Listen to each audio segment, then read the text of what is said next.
еш нәрсе жоқ. Бұл қызға деген қызығушылық грамм жоқ. Сол кезде неге?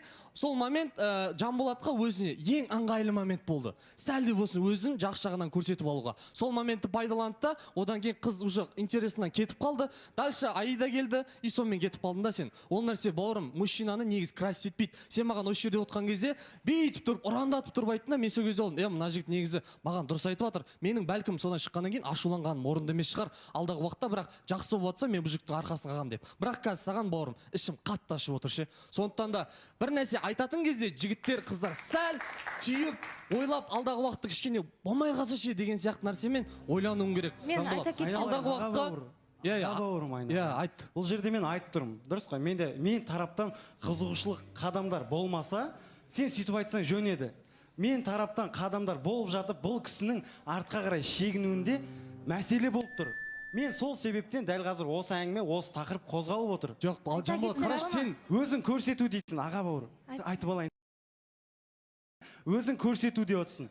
Өзім көрсететін болсам, мен ол жерде бұндай қадамға бармайтын едім. Олсыз да мен қадамдар көп жасай алам. Мүмкіндігім көп. Уже жасай алам деген нәрсе, ол балаусахан ауа әңгіме деп ойлаймын. Бұл жақта шегіндім дейтіндей, сен қыз бала емессің ғой, бауырым, шегіндім дейтіндей. Сен аламанға кірдің ба? Сенің астында мықты сәйгүлік бар ма? Сен салымды салуың керексің. Сәйгүлігім болдырып қалды менің. Ернар, бұл балаға. Ол шабандозға байланысты. Көрдіңіз ба? Сен дұрыс ухаживать етпегеннен кейін ол сенің сәйгүлігің болдырып қалады.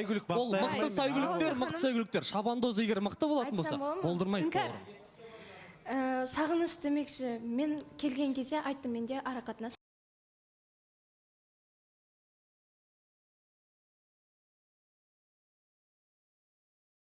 дедім.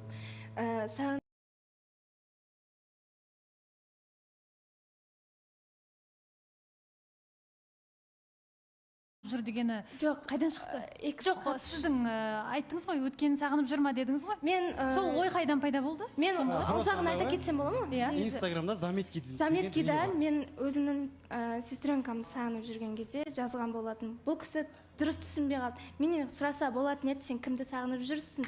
Кім бұл десе, мен айтатын едім өзім жеке. Енді мынандай дүние ғой, мен оны қалай түсінемін? Сіз басқа оймен түсінгенсіз ғой? Жексенбі күні болған.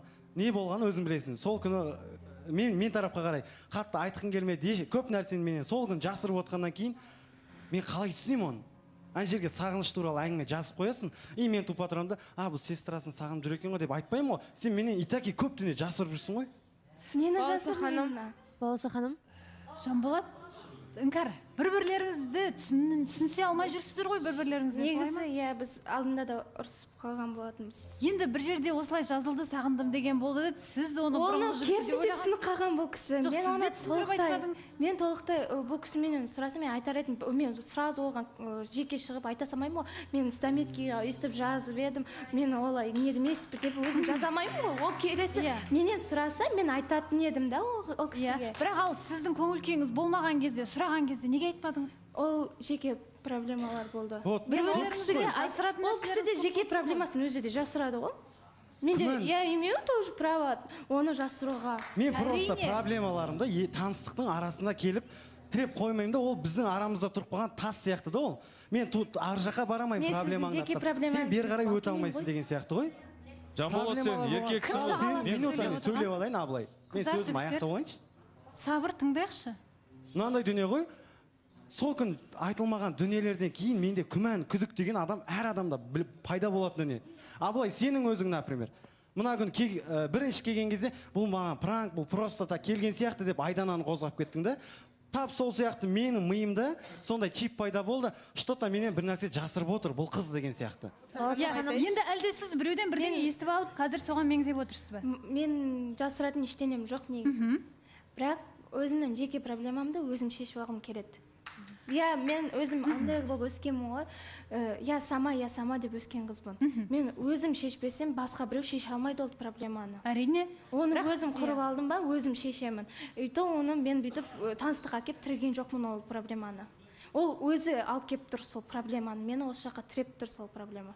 Өзі шығарып отыр. Балауса ханым. Кім, Аида? Енді біреу үміткерін аша алмай жүр, ашылмайды деп жатыр. Біреулер жаба алмай жүр, әлектеймін да. Мына жерде айтқым келіп тұр, негізі іңкарға бәле жаппа Жанболат. Іңкардың ренішіп орынды, кәдімгідей толықтай орынды. Өйткені неге өткенге көз жүгіртсек, өткен қатысушы келді, иә. Сол кісінің саған айтқан әзілінен кейін, содан кейін сенің емешегің езіліп қалды да сол кісіге. Іңкарға деген қызығушылығың жоғалып кетті. Және де саған жасырын бір жаннан сыйлық келген болатын, соны күліп қабыл алдында өтірік сыйластықпен деп, сен жоқ, сен сол кісіні күттің, ал іңкарға деген сенің толық сыйластығың өшті. Және стримде айтып жатыр ғой, стримда сенің әркімде бір еркелетіп отыратын, әркімге бір үміт беріп отыратының жасырын емес, оны мен де көрем. Болса, айта кетсем ғой, жауап берсем, иә? Айдан қозғап кетіп жатсың да, получается, солай ма? Ол менің досым. Ол менің ескі танысым. Ол кісімен біз жарты жылдан ұзақ уақыт бір-біріміз көрген жоқпыз. Ол сенің досың болса... Минута мен айтып алайын, мен сен тыңдап отырмын ғой. Сөзім бөлмеш, пожалуйста. Айтып ал.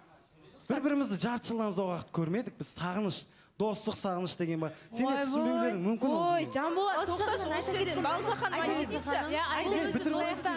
мен тыңдап алайын. Сұрағыңа жауап бермейін ба сен? Жоқ, тоқта.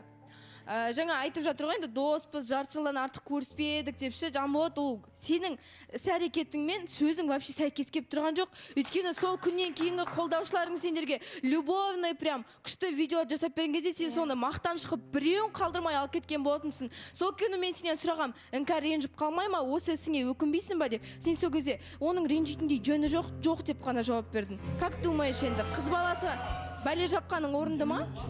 Жанболат. Жасырын кездесіп жүрген жоқпыз ғой, құрметті болса. Осы жерде болып жатқан дүние маған оқырмандарым кәдімгідей бір айтсам бола ма? лебіз ретінде жіберіп жатыр ғой, енді бұл кісілерді көрмегелі қанша уақыт өтті деген сияқты. Абылайхан.